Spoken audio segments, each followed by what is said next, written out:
आता सध्या आपण आहोत लातूरमध्ये मनोज जरांगे पाटील यांची जी शांतता रॅली आहे ती अनेक जिल्हे कव्हर करत आता लातूरमध्ये दाखल झालेली आहे। सकाळपासूनच ह्याचा उत्साह आपल्याला पाहायला मिळतो। ठिकठिकाणी प्रचंड गर्दी आपल्याला पाहायला मिळते आणि ज्या ज्या ठिकाणी त्यांची रॅलीचे जे पुतळे लागलेले आहेत सामाजिक नेत्यांची त्या ठिकाणी त्यांनी अभिवादन केलेलं आहे आणि मोठ्या प्रमाणामध्ये त्यांचं स्वागत होतं। मागील अनेक दिवसापासून तुम्ही आता शांतता रॅली करतायत, मोठ्या प्रमाणात तुमचं स्वागत केलं जात आहे। काय नेमका विषय, कशा पद्धतीचा रिस्पॉन्स आहे? आता उभा महाराष्ट्र बघतोय किती ताकदीनं लाखोच्या संख्येनं मराठा समाज एकत्र आला। ही चीड आहे मराठा समाजावर होणाऱ्या अन्यायाची। मराठा समाजाला वेड्यात काढले, मराठा समाजाचं आरक्षण असून सुद्धा मराठा समाजाला दिलं जात नाही। ही सगळ्यात मोठा आक्रोश मराठा समाजाचा आहे। म्हणजे गिरीश महाजन साहेबांनी आणि फडणवीस साहेबांनी छगन भुजबळला ठरवून आमच्या विरोधात उठवलं आणि आमच्या नोंदी रद्द करा असं सांगितलं। मराठा गट कसा बसेल? मराठा गट कसा बसेल? मराठा गट कसा बसेल? आपण पाहू शकतो की ठिकठिकाणी मोठ्या प्रमाणामध्ये त्यांचं स्वागत केलं जातं आणि कार्यकर्त्यांचा उत्साह जे आहे समाज बांधवांचा तो खूप मोठ्या प्रमाणात आपल्याला दिसतो। आत्ता सध्या आपण आहोत लातूरच्या महात्मा गांधी चौकामध्ये आणि या ठिकाणी मोठ्या प्रमाणात स्वागत केलं चाललं आहे। स्वागताचा एक विषय आहे, अनेक लोक, सर्वसामान्य लोक त्यांचं स्वागत करण्यासाठी येत आहेत आणि प्रत्येक ठिकाणी स्वागत त्यांची आतिषबाजी होताना दिसते आणि पाटलांना ठिकठिकाणी स्वागत केलं जात आहे। वाशीच्या सभेमध्ये सांगण्यात आलं होतं की 15 दिवसांमध्ये निर्णय करू, मात्र तशा पद्धतीचा निर्णय झालेला दिसत नाही आहे। 7 महिने झाले त्याला पाहिजे। फक्त फसवणूक, मराठ्यांची फसवणूक।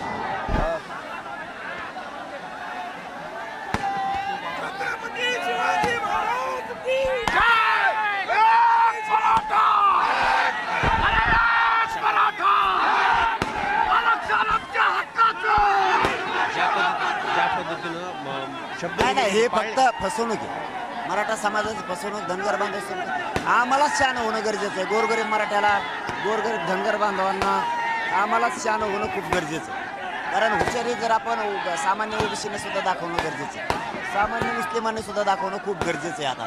कारण हे काय करायलेत, आपल्याला गोड बोलायला तर 10-5 ओबीसीचे नेते मोठे करायला, 10-5 मराठ्यांचे मोठे करायला तर आपल्याला भांडणं लावून द्यायला लागले। त्यामुळं आपण खूप शहाणं होणं आता गरजेचं आहे। धनगर बांधवांच्या बद्दल काय म्हणले होते?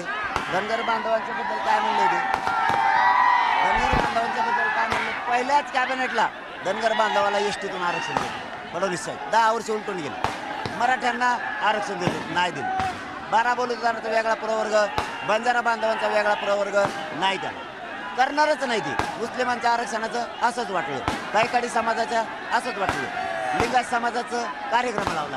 म्हणजे यांचा धंदाच येते, हे फक्त दंगली घडवायच्या, काहीतरी भांडणं लावायचं आणि आपली सत्ता घ्यायची। अरे तो या सत्तेसाठी मराठे मारतो का? अरे तो गिरीश महाजन आणि तो फडणवीस साहेब हे पाठबळ द्यायला लागले याला छगन भुजबळला, आणि तो मात्र कुंकडं बोलायला लागलाय, काही करायला लागलाय। गोरगरीब धनगर बांधव, मराठा बांधवात वाद लावायला लागलाय। गिरीश महाजनला मस्ती असेल सरकार मंत्रिपदाची, पण त्यांना हे माहीत नाही 1,36,000 नुसता कुणबी मराठा तुझ्या मतदारसंघात विसरू नको। हो, सत्तेची लय मस्ती आली ना, एका रक्त्यात पाडीत असतो आम्ही। कारण ते शेवटी कुणबी असले तरी आमच्या रक्ताचे मराठी आहेत, हे ध्यानात ठेवा। मस्तीत नाही यायचं। 2-2.5 हजार मतदानावाला करोडो मराठा लेकरांच्या मुंडकर जर पायदान असला ना, आम्ही निवडून येऊन देत नसतो। मराठ्यांच्या नादी नाही लागायचं आणि मराठ्यांचं वाटोळं नाही करायचं। म्हणजे आमच्या सरकारी नोंदी सापडल्या, यांच्या कोणाच्या सरकारी नोंदी येतो? बरं, नोंदीचा विषय होता, नोंदी 15 दिवसात सापडू, ते सगळं करू, त्याचा अभ्यास करू असं सांगण्यात आलं होतं। मात्र त्या नोंदी मोठ्या प्रमाणात समोर आल्या।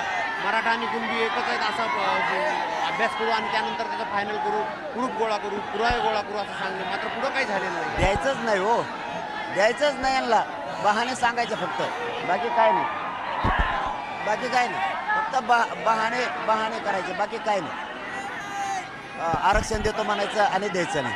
कुणबी नोंदी सापडल्या, छगन भुजबळला म्हणायला लावलं यांनी की तू म्हण त्या रद्द कर म्हणून, कर ओबीसीचे नेते जमा, मग त्याने पाडलेले सगळे गोळा करायचे. अहो फडणवीस साहेब, त्यांनी सत्ता नसती, ही रोष बघा. आता तुमची चाल जी चालली ना, तुम्ही छगन भुजबळला सांगितलं मराठ्यांच्या ओबीसीच्या ज्या कुणबीच्या नोंदी सापडल्या त्या रद्द करा म्हणून, तो म्हणायला लागला. फडणवीस साहेब तुम्हाला सांगतो, आणि शिंदे साहेब एक बी नोंद रद्द होत नसती, आणि तुम्ही जर केली ना, तुमचं एक बी सीट मराठी राज्यात निवडून येऊन देत नसते, एक बी. घ्या मग छगन भुजबळात काढायला आणि हिंडा तिकडंच भुजबळ करून. तुम्हाला जर असं मराठ्यांचं वाटोळं करायचं असलं ना, नोंदी सापडलेलं, एक नोंद जरी रद्द झाली तरी कायमचं सरकार घालवणार आम्ही, कायमचं. मोठ्या प्रमाणामध्ये रोष लोकांचा आहे, रस्त्यावर दिसतो. आणि आज बैठक होणार होती, त्या बैठकीमध्ये काही तुमच्यावर चर्चा झाली का? बैठकीमध्ये काही उपयोग नाही या बैठका फाटकाचा. याच्या अगोदर 2 ठराव केले सगळ्या पक्षांनी. कुणबी आणि मराठा एकच आहे. तुमच्या मागणीप्रमाणे जर द्यायचं असलं तर आम्हाला 1 महिन्याचा वेळ द्या, असं सरकारचं म्हणणं होतं. काय दिलं आम्हाला आतापर्यंत? काहीच नाही दिलं. त्यामुळं हे सगळं फसवतात, हे आम्हाला गोड बोलतात. मराठ्यांचा रोष ही आपलं वाटोळं झालं. आपल्याला आरक्षण नाही मिळालं असं आमच्या मायबापाचं म्हणणं आहे आता, पण आपल्या नातवाला मिळेल, आपल्या लेकराला मिळेल, त्यासाठी ताकदीनं रस्त्यावर उतरायचं मराठ्यांनी ठरवलं.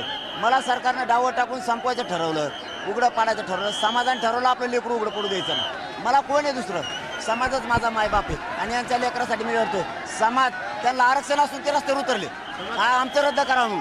आता आम्हाला नाही म्हणलं, आम्ही किती ताकदीने उतरणार? म्हणून मराठे घराघरातून लाखाच्या संख्येने हे बाहेर पडले. 10 किलोमीटरवर उभा राहा जागा नाही. सरकारनं समजून घ्या, दिदारा होईल तुमचा. पण ज्या वेळेस तुमच्याकडे जे शिष्टमंडळ आलं पुन्हा आलं नाही, काय सांगाल? बोलायला जागा नाही ना, येऊन काय करतील? मराठी बघा आता कसा हिसका देतो. एकूण हे आपल्याबरोबर होते मनोज जरांगे पाटील. त्यांचं असं म्हणणं आहे की मागील अनेक दिवसापासून सातत्यानं समाज बांधव पुरावे देत आहेत, सगळं देत आहेत, मात्र त्यांना त्या पद्धतीनं न्याय मिळत नाही आहे. आता येणाऱ्या काळामध्ये आंदोलन आणखीन तीव्र करत जाऊ. मुख्य बाब अशी आहे की सरकारला किंवा द्यायचं नाही आहे. थेट नाव घेत त्यांनी सांगितलेलं आहे की देवेंद्र फडणवीस असतील, गिरीश महाजन असतील, यांना मराठ्यांच्या आरक्षणाबाबत निर्णय घ्यायचा नाही, त्यामुळे ते त्याचा वेळ काढतायत, असा थेट आरोप जरांगे पाटील यांनी केलेला आहे. आणि एकूणच मराठ्यांचा जो रोष आहे तो सातत्यानं दिसतोय, रस्त्यावर दिसतोय, प्रत्येक जिल्ह्यामध्ये दिसतोय. आणि हा आंदोलन अशाच पद्धतीने जर वाढत गेलं तर सरकारला त्याची परिणामकारकता दिसून येईल. कॅमेरामन धनंजय धारुणके आणि शांत भद्रेश्वर, एबीपी माझा, लातूर. एबीपी माझा, उघडा डोळे बघा नीट.